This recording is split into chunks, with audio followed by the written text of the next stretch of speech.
শুধু 9টা 5টা অফিস করবে, তাহলে তাদেরকে চাকরি ছেড়ে দেওয়ার জন্য বলছি। আমরা স্পষ্ট করে বলতে চাই, রক্ত আর জীবনের বিনিময়ে এই ছাত্র জনতা এই বাংলাদেশকে মুক্ত করেছে, তাদেরকে জীবনের নিরাপত্তা দিতে হবে। আমরা দেখেছি খুনি হাসিনার আওয়ামী লীগ, যুবলীগ, ছাত্রলীগের সন্ত্রাসীরা এখনো গাজীপুরে ঘুরে বেড়াচ্ছে। এই সন্ত্রাসীরা এখনো সোশ্যাল মিডিয়ায় আমার যোদ্ধাদেরকে হুমকি দিচ্ছে।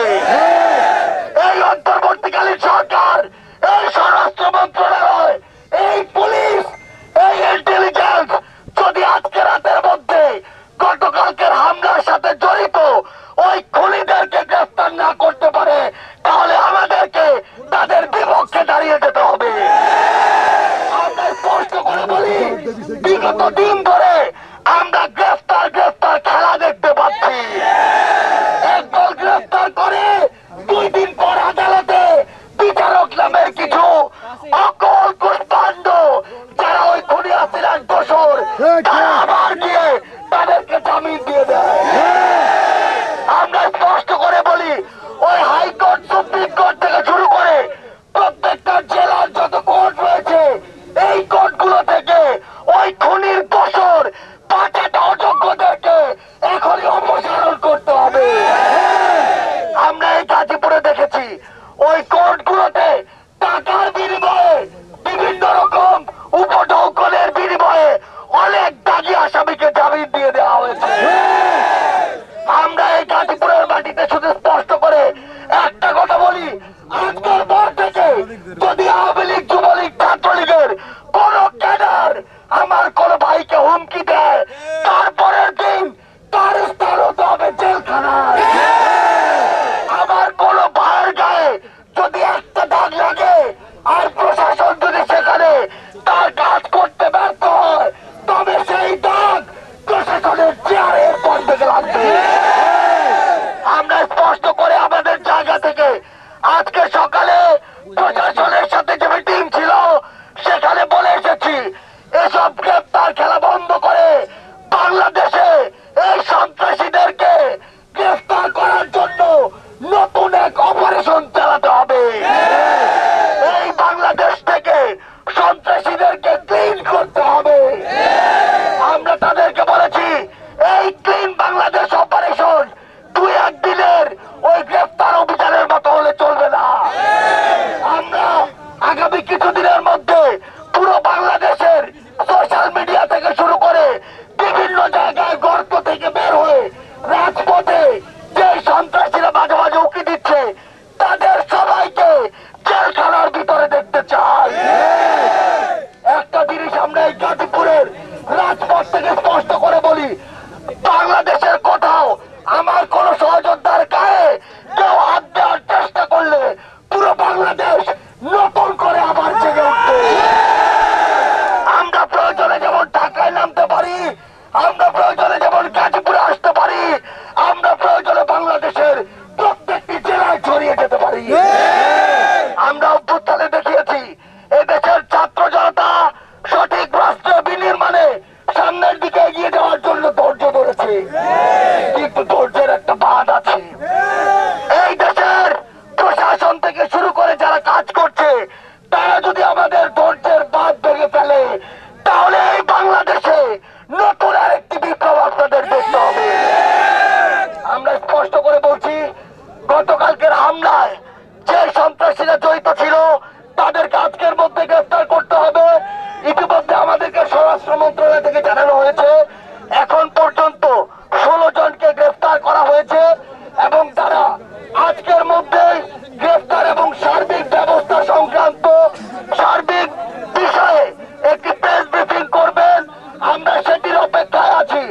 আমরা আর প্রতিশ্রুতিতে বিশ্বাসী না, দেখতে চাই। আমরা আজকে এখানে অবস্থান করব, প্রশাসনের কাজ দেখব, যতক্ষণ পর্যন্ত না আমাদের এই দাবিগুলোর বাস্তবায়ন হচ্ছে, ওই সন্ত্রাসীরা কারাগারে যাচ্ছে, ততক্ষণ পর্যন্ত আমাদের অবস্থান হবে এই রাজপথ। ছাত্রলীগ কথা ওই জাহাঙ্গীর গঙ্গের সন্ত্রাসী ছিল কিনা, স্থানীয়রা কি রামদা নিয়ে মানুষ কোপায়? গাজীপুরের স্থানীয়রা কি রামদা নিয়ে মানুষের উপরে হামলা করে? গাজীপুরের স্থানীয়রা কি মানুষের মাথায় কোপ মারে? এবার কথাটা মিডিয়ার উদ্দেশ্যে একদম স্পষ্ট করে বলি, এই গাজীপুরের যারা মিডিয়ারা, পুরো বাংলাদেশের মিডিয়ার উদ্দেশ্যে একটা কথা বলি, খুনি হাসিনার আমলে এমন অনেক মিডিয়া ছিল যারা অনেক জনগণের, অনেক মানুষের, অনেক দালালের চেয়ে খুনি হাসিনাকে বেশি চাচ্ছে। আমরা দেখি বাংলাদেশের একটা মিডিয়া, আমরা সাবধান করে দিচ্ছি, নাম যদি বলি এখানে এখন এই মিডিয়ার কিন্তু অস্তিত্ব থাকবে না। এই মিডিয়া শিরোনাম করে গাজীপুরের সাবেক মন্ত্রী, এত তেল কেন সাবেক মন্ত্রী বলা লাগে? শিরোনাম করে সাবেক, শেষ করি, আপনাদের এই মন্ত্রীরা কি টাকা দিয়ে এখনো চালায় যে তাদেরকে এত সম্মান দিয়ে কথা বলা লাগে? এরা তো একটা খুনির দোষর। শিরোনাম দেওয়া হয়েছে গাজীপুরের সাবেক মন্ত্রীর বাড়িতে ছাত্র জনতার উপর স্থানীয়দের হামলার প্রতিবাদে নাকি বিক্ষোভ।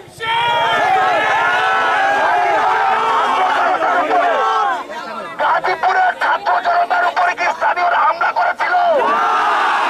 এসব মিডিয়া নামক খুনি হাসিনার দালালদেরকে এরপরে সোজা করে দিবে। একটা দালাল, এরা দালালি করে, শিরোনাম দিয়ে, এরা দালালি করে, ভিন্নভাবে ঘটনা প্রবাহ করে। এরপরে যারা সত্য খবর প্রচার করবে তাদেরকে মাথায় তুলবো, আর যারা উল্টা পাল্টা কথা বলবে তাদেরকে পা দিয়ে পিছিয়ে দিব। সাবধান করে বলছি, খুনি হাসিনার রেজিমের যে তেলামি এতদিন করে এসেছেন এই বাংলাদেশে আর কোন রেজিমের এই বসামতির চাটাচাটি আমরা দেখতে চাই না। মিডিয়া যদি আপনাদের প্রফেশনালিজম দেখাতে পারেন তাহলে পাঠে থাকেন, নাহলে চুরি করে ঘুরে বসে থাকেন। আগামী কিছুদিনের মধ্যে পুরো বাংলাদেশের সোশ্যাল মিডিয়া থেকে শুরু করে বিভিন্ন জায়গায় গর্ত থেকে বের হয়ে রাজপথে যে সন্ত্রাসীরা মাঝে মাঝে উঁকি দিচ্ছে তাদের সবাইকে জেলখানার ভিতরে দেখতে চাই। একটা জিনিস আমরা এই গাজীপুরের স্পষ্ট করে বলি, বাংলাদেশের কোথাও আমার কোন সহযোগিতার গায়ে কেউ হাত দেওয়ার চেষ্টা করলে পুরো বাংলাদেশ নতুন করে আবার জেগে উঠবে। আমরা প্রয়োজনে যেমন ঢাকায় নামতে পারি, আমরা প্রয়োজনে যেমন গাজীপুরে আসতে পারি, আমরা প্রয়োজনে বাংলাদেশের প্রত্যেকটি জেলায় ছড়িয়ে যেতে পারি। আমরা অভ্যুত্থানে দেখিয়েছি এদেশের ছাত্র জনতা সঠিক রাষ্ট্র বিনির্মাণে সামনের দিকে এগিয়ে যাওয়ার জন্য ধৈর্য ধরেছে, কিন্তু ধৈর্যের একটা বাঁধ আছে। এই দেশের প্রশাসন থেকে শুরু করে যারা কাজ করছে তারা যদি আমাদের ধৈর্যের বাঁধ ভেঙে ফেলে তাহলে এই বাংলাদেশে নতুন আরেকটি বিপ্লব আপনাদের দেখতে হবে। আমরা স্পষ্ট করে বলছি, গতকালকের হামলায় যে সন্ত্রাসীরা জড়িত ছিল তাদেরকে আজকের মধ্যে গ্রেফতার করতে হবে। ইতিমধ্যে আমাদেরকে স্বরাষ্ট্র মন্ত্রণালয় থেকে জানানো হয়েছে এখন পর্যন্ত 16 জনকে গ্রেফতার করা হয়েছে এবং তারা আজকের মধ্যেই গ্রেফতার এবং সার্বিক ব্যবস্থা সংক্রান্ত সার্বিক বিষয়ে একটি প্রেস ব্রিফিং করবেন। আমরা সেটির অপেক্ষায় আছি। আমরা প্রতিশ্রুতিতে বিশ্বাসী না, আমরা কাজ দেখতে চাই। আমরা আজকে এখানে অবস্থান করব, প্রশাসনের